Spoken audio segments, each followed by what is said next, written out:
Hello everyone. आज की इस वीडियो में आपका स्वागत है। इस वीडियो में हम सब्जेक्ट IMREE का सेकंड नंबर चैप्टर लेके आए हैं। इससे पहले हम लोगों ने पिछले वीडियो में इसके कुछ क्वेश्चन को किया था। इसके आगे वाले क्वेश्चन को हम इस वीडियो में कंप्लीट करेंगे। इसमें आपका 60 नंबर क्वेश्चन है, गार्ड वायर कितने प्रकार के होते हैं। यानी कि जो गार्ड वायर हम उसे कहते हैं तो क्या करता है, हमें प्रोटेक्शन देता है। तो इसमें आपका आंसर होगा दो प्रकार के, यानी कि गार्ड वायर आपका दो प्रकार का होता है। पहला है आपका क्रेडल गार्ड, दूसरा आपका बॉक्स या केज गार्ड। तो जो गार्ड वायर होता है आपका, ये उसी मेटल का बना होता है जिस पदार्थ का ग्राउंड वायर होता है। इसके बाद से 70 नंबर क्वेश्चन है, क्रेडल गार्ड का यूज कितने केवी तक के लिए करते हैं। तो इसका आंसर होगा आपका 11 केवी हॉरिजॉन्टल कंडक्टर। यानी क्रेडल गार्ड का यूज हम 11 केवी तक के हॉरिजॉन्टल कंडक्टर में करते हैं। 80 नंबर क्वेश्चन है आपका, केज गार्ड का यूज किसके लिए करते हैं। इसका आंसर होगा आपका low tension and vertical line conductor. 19 question देखते हैं, सॉलिड एंड स्टैंडर्ड यानी कि लड़ीदार कंडक्टर्स पर किस टाइप का ज्वाइंट यूज करते हैं। इसका आपका आंसर होगा कौन टाइप। 20 नंबर क्वेश्चन दिया है, ब्रिटानिया जॉइंट किस कंडक्टर के लिए यूज करते हैं। ये क्वेश्चन आपका इंपॉर्टेंट है। तो ब्रिटानिया जोड़ का यूज हम सॉलिड कंडक्टर के लिए करते हैं। तो और नोजल टाइप जॉइंट जो होता है आपका स्टैंडर्ड वायर यानी कि लड़ीदार तार के लिए करते हैं। तो ब्रिटानिया जोड़ आपका सॉलिड कंडक्टर के लिए और नोजल टाइप जॉइंट आपका स्टैंडर्ड वायर के लिए करते हैं। इसका से 21 नंबर क्वेश्चन देखते हैं। इसमें दिया है आपका मैक इंटायर जोड़ का प्रयोग किसके लिए किया जाता है। तो जो मैक इंटायर जोड़ होता है आपका, उसका प्रयोग हम एल्यूमिनियम और कापर कंडक्टर को के दोनों प्रकार के चालकों को यूज करने के लिए करते हैं। यानी कि एल्यूमिनियम और कापर कंडक्टर के जोड़ने के लिए हम मैक इंटायर जोड़ का यूज करते हैं। इसके बाद से हम अगला क्वेश्चन देखते हैं।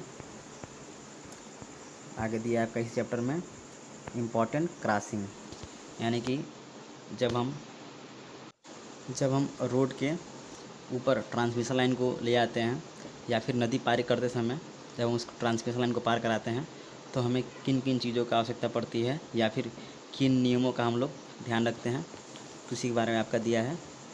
तो इसमें आपका फर्स्ट क्वेश्चन है, यदि नदी का स्पैन 12 मीटर लंबा हो तो किस प्रकार का पोल यूज करते हैं। तो इसका आंसर होगा आपका डबल पोल या टी पोल टाइप। तो जब नदी का स्पैन आपका 12 मीटर से लंबा हो तो उस समय हम डबल पोल या टी पोल टाइप का पोल हम यूज करते हैं। उसका दिया इसमें चालक व जल स्तर के मध्य का अंतर 4.5 मीटर होगी तभी डबल पोल या टी पोल यूज करेंगे। यानी कि जो आपका नदी और जो चालक पोल है उसके मध्य का जो अंतर है आपका 4.5 मीटर होगा तभी हम उसका डबल पोल या टी पोल का यूज करेंगे। यदि उससे कम है तो टी पोल या डबल पोल का यूज नहीं करेंगे। इसके बाद सेकंड नंबर क्वेश्चन है, 11 kV के विद्युत लाइन एवं रेल लाइन के बीच न्यूनतम अंतराल कितना होता है। ये क्वेश्चन आपका इंपॉर्टेंट है। तो जो आपका 11 kV तक के विद्युत लाइन एवं रेल लाइन के बीच जो न्यूनतम अंतराल होता है आपका, बड़ी लाइनों के लिए आपका 10 मीटर होता है, ठीक है, और छोटी लाइनों के लिए आपका 6.3 मीटर। तो जो ये विद्युत लाइन और रेल लाइन जो होता है इनके मध्य का अंतर जो बड़ी लाइनों में आपका 10 मीटर और छोटी लाइन में आपका 6.3 मीटर होता है। इसे आप याद रखिएगा। इसके बाद से 3 नंबर क्वेश्चन है आपका, रेलवे लाइन और लाइन आधार के मध्य न्यूनतम अंतराल कितना मीटर होता है। तो दिया है आपका रेलवे लाइन और लाइन आधार के मध्य जो न्यूनतम क्लियरेंस यानी कि अंतराल कितने मीटर तक का होता है। तो इसका आंसर होगा आपका 3 मीटर। इसका इसमें दिया है कि रेलवे भवन व इसकी संरचना के लिए IE रूल 80 पालन किया जाना चाहिए। यानी कि रेलवे भवन और इसकी संरचना के लिए हम रूल नंबर 80 का पालन करते हैं। इसके बाद से आपका फोर्थ क्वेश्चन है, इसमें दिया आपका विद्युत लाइन तथा सड़क के बीच न्यूनतम अंतराल कितना होना चाहिए। तो इसमें आपका दिया है कि 250 वोल्ट तक के लिए हम 5.8 मीटर का अंतराल रखते हैं और 250 से 650 तक विद्युत लाइन तथा सड़क के बीच न्यूनतम अंतराल हम 5.8 मीटर रखते हैं, सेम है ये भी।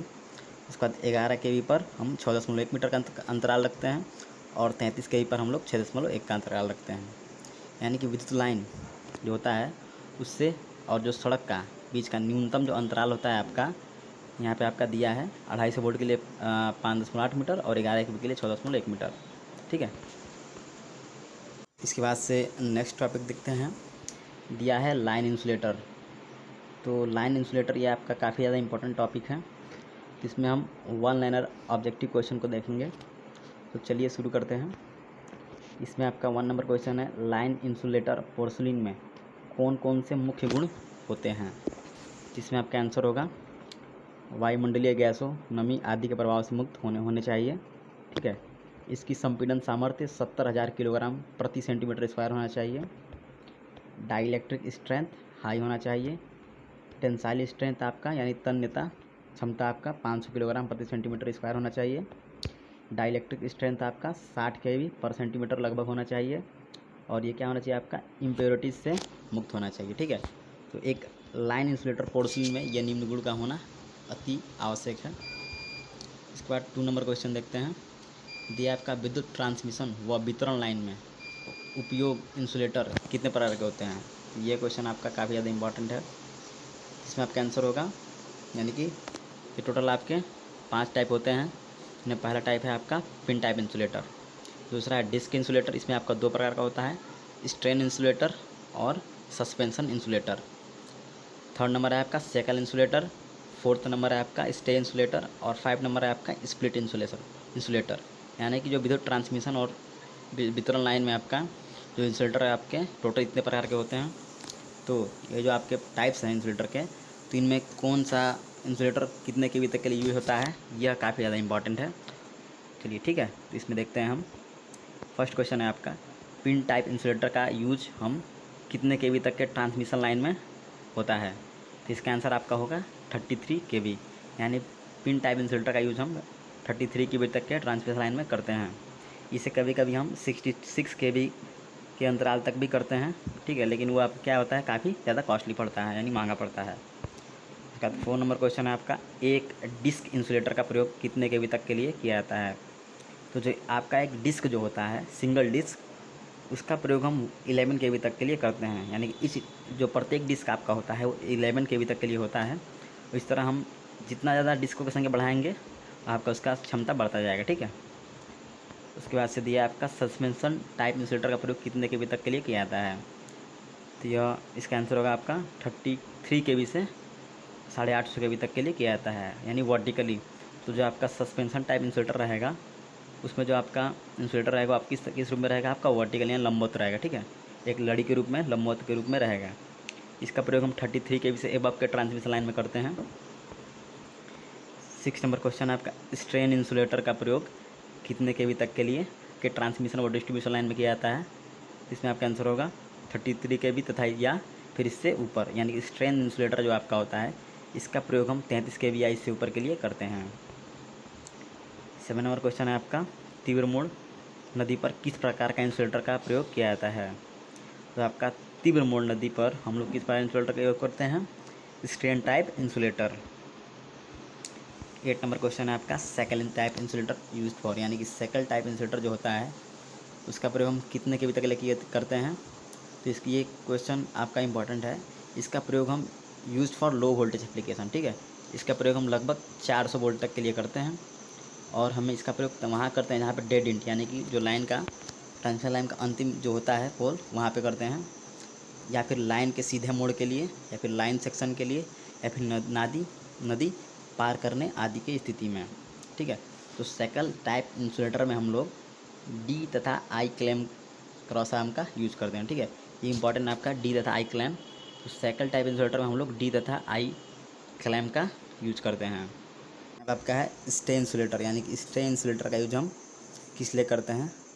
तो स्टे इंसुलेटर का यूज हम टेक तार को आधार लाइन से इंसुलेट करने के लिए करते हैं। ठीक है, जो आपका सपोर्टिव जो वायर होता है आपका, ठीक है, इसे हम लोग गे वायर भी कहते हैं। इसका यूज हम क्या करते हैं, स्टे इंसुलेटर का यूज हम क्या करते हैं, उस तार को इंसुलेट करने के लिए, लाइन से इंसुलेट करने के लिए करते हैं।